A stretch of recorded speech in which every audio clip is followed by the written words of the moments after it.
Good evening, everybody, and welcome back to my channel.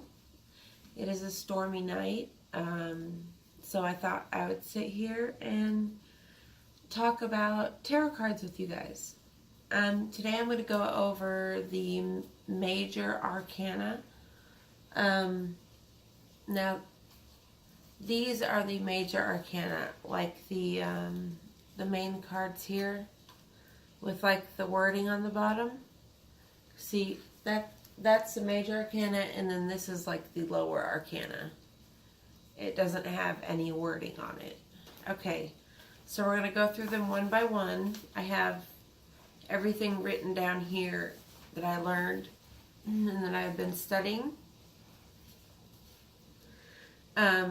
First of all, when you pull tarot, when you do tarot cards, and you're asking a question, if you get 3 or more of the major arcana cards, that means whatever you have asked is being answered by either your higher self or something of divine nature. So just keep that in mind. Okay, so we're going to go through one by one. There's 21 cards, so we're going to go kind of quick. Okay, so 0 is the Fool. When you pull this means awareness. So the Fool, he's called the Fool because he knows all the secrets. He knows that life's a game, and he's aware that you don't have to take things too seriously. So that's why he is assumed to be a fool, but he's not really a fool. He's just all knowing that life is a game and you don't have to take things seriously. Okay. Number 1, the Magician. Magician stands for attention. So wherever you have pulled this card, in whatever spot it sits, it is telling you to pay attention to that area of your life. Okay? Number 2, the High Priestess. This stands for memory. So, if you pull this card, it could be pertaining to past events that are affecting you currently. It could be pertaining to memories you're holding on to that are affecting you negatively. Okay, number 3 is the Empress, which is imagination. So, I mean, that just stands for, like, use your imagination in scenarios and in situations. Wherever the card is pulled, because when you pull cards, they're in specific spots, which means they stand for specific things. Okay, number 4, the Emperor, and he stands for reason. So you have to use your reason and your imagination to come up with a solution, a good solution. Not just jumping to conclusions. Okay, number 5 is the Hierophant. This one stands for intuition. So, using your intuition, trusting your gut feeling, trusting yourself, most of all. Excuse me.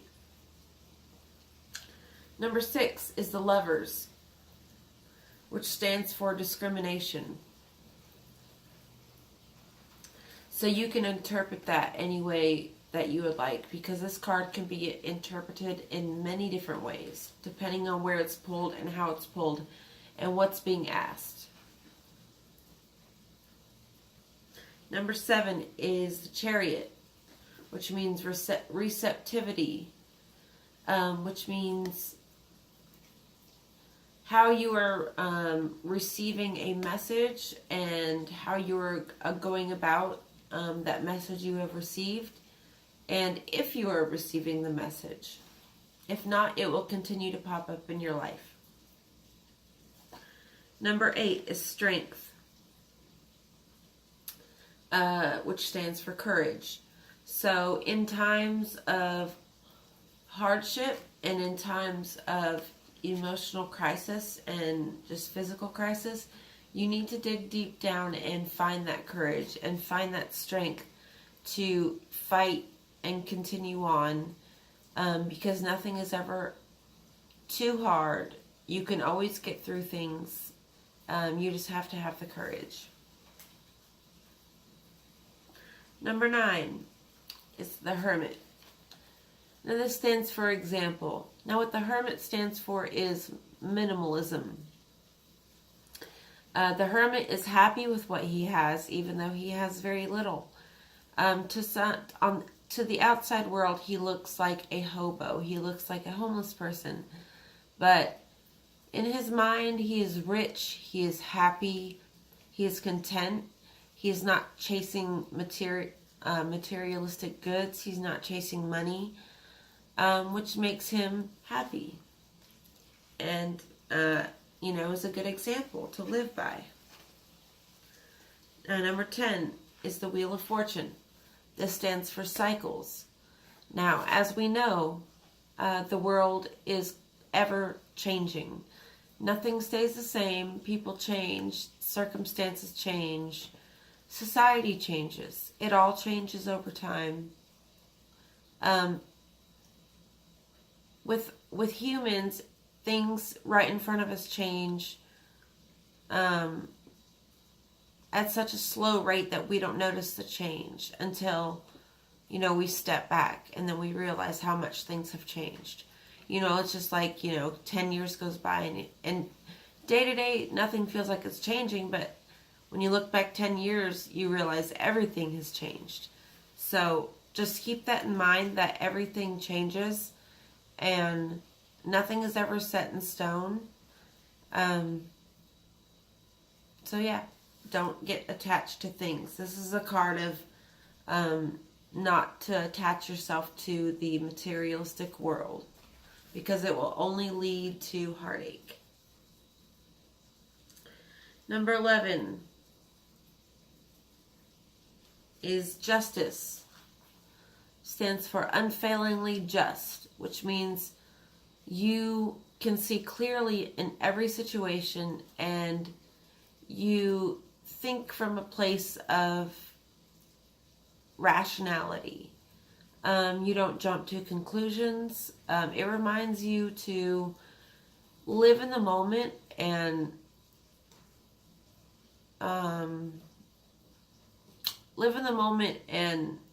take things as they are and approach things with a level head.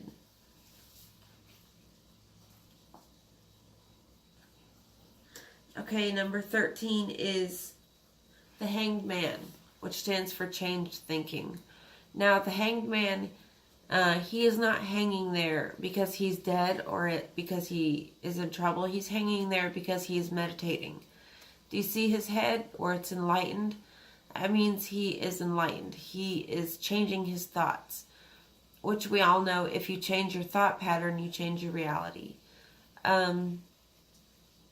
You change your thought pattern, you change your perspective, you can change your mood. You can literally change your day just by changing your thinking. And that's proven.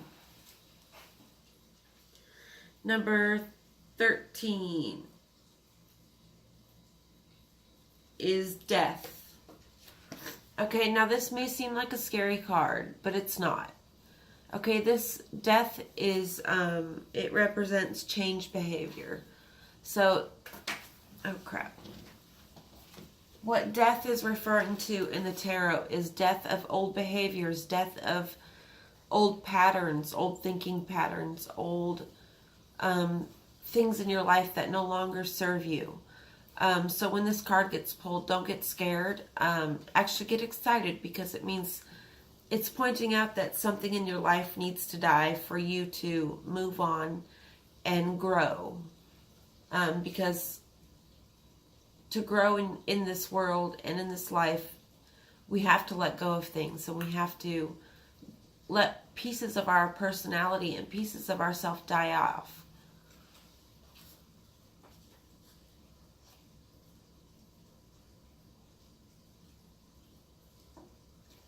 Okay, number 14 is temperance, which means to verify. Now you can apply this in several different meanings. It's basically, the meaning of it is like, before you act on your temperament and on impulse, verify situations before you react. That way you don't make a fool of yourself. But that's depending on where it's pulled, how it's pulled, what position it's in, because each card is different, because you can read them this way or reversed. Okay, and now 15 is the devil, which is materialism. Now, you see, the man and the woman are chained. Now, this is a card representing being chained to the physical world. Being chained to the physical world makes you live from a place of fear, because you always have that fear of, oh no, my things are going to get stolen or ruined or whatever. So you're chained to this false ideal of what reality is. Reality is not stuff. Okay, stuff can be replaced. So what this is meaning is find value in relationships. Find value in the people that you love. Find value in yourself. Find value in self-love, because that's so important, because in the end, when we all die, that's what we have. And our memory lives on through our behavior. So if you are an asshole and mean to people, and you leave bad impressions with people throughout your life, and then when you die, that's what's going to be remembered. Not how much money you have, not what kind of car you drove, not what you wore, not kind of what house you lived in. It's going to be how you treated somebody and how you made them feel. Because that's way more important and way more significant than what you can give or buy somebody.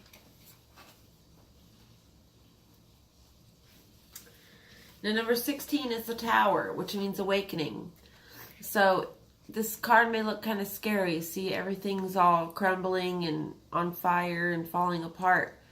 But see, this is a metaphor for things need to fall apart so they can grow into something more beautiful, something more productive and positive. And this is just the way life is. Things fall apart just when you think you... Just remember, like in your hard parts of life, when you're going through a lot, when you feel like the world is crumbling on you and you feel like you have no way out, just remember that this is happening to you so that you can rebuild. That you have, it's literally the world giving you another chance. It's noticing that you are not going down the right path, so it's going to continue to ruin your life until you say enough's enough, and I want to be happy, and I won't stand for anything less. So that's what this card represents. Now we're almost done. Okay, now we got 17 is the Star. This stands for meditation. Now, to be a fully rounded person, you must meditate. And I'm not sitting here saying like meditate for hours and go on these retreats. Even a couple minutes a day, focusing on your breath and letting your thoughts flow will do you a world of good. A lot of people say when they meditate, oh, well, I can't stop thinking. That's okay. You're supposed, that's what happens. But what you should do when you get in that spot is to not get hung up on a thought. Just let it flow through your mind, because another thought will flow through. Excuse me. And eventually your mind will clear up and you'll go into a sort of peaceful trance. And in that space you can figure out your internal space and who you really are. So meditation is key. We have 4 more cards. Okay, 18 is the moon, which means deception. Now, this is a card, I can't really give you a clear definition on this card. So just whenever it's pulled, just be aware of where it's pulled and when it's pulled. And then focus that on the question, because most likely somebody or something is deceiving you. Number 19, the sun, which stands for expansion. Okay, expansion is meaning expand your world, expand your mind, expand your knowledge, read, write, paint, go for hikes, do things that you normally wouldn't do. Step out of your comfort zone, even if it's just for a little bit, because on the other side of that discomfort is growth, and we all need that growth. Otherwise, we become stagnant. And then we feel useless to the world. So if you expand your horizons, you're going to be much happier, and so are the people around you. Okay, number 20 is judgment. Okay, and this one stands for realization. So, realization as in realizing who you are, realizing your place in the world, realizing your gifts, realizing your talents, and then putting those to use. We all have something to offer this world. And it may feel insignificant, but I promise you, we are all special, because we all come from the same source. Whether you like to believe that or not. I like to believe that we all come from the same source. And I'm not talking God or anything religious. I'm just talking about energy. We all come from the same energy. You know, we're all human. So when we realize that, you know, doors open up for us, because our judgments and our preconceived notions of who each other are, they all fall to the floor, and then we get to know each other. Okay, and the last card is 21, the world, which means completion. Okay, and this kind of speaks for itself. You know, we are not complete without each other. So that's the major arcana. I can do each suit of each of the cards. I can do the swords, I can do the cups, the wands, and the pentacles. They all have different meanings. I probably won't do card through card because there is a lot of cards, but I can give you like a generalization of like what it means to pull multiples of each number, what it means to pull multiples of each suit, because those are all important. So I hope you guys are having a good evening, and I hope you enjoyed my video. And if you would like to learn more about tarot, or if you would just like to, you know, hang out with me on my channel and get to know me and get to know my world, and so I can get to know you, I would love that. And I would love if you would hit the subscribe button. I make videos every single day. And yeah, I'll see you guys tomorrow. Bye.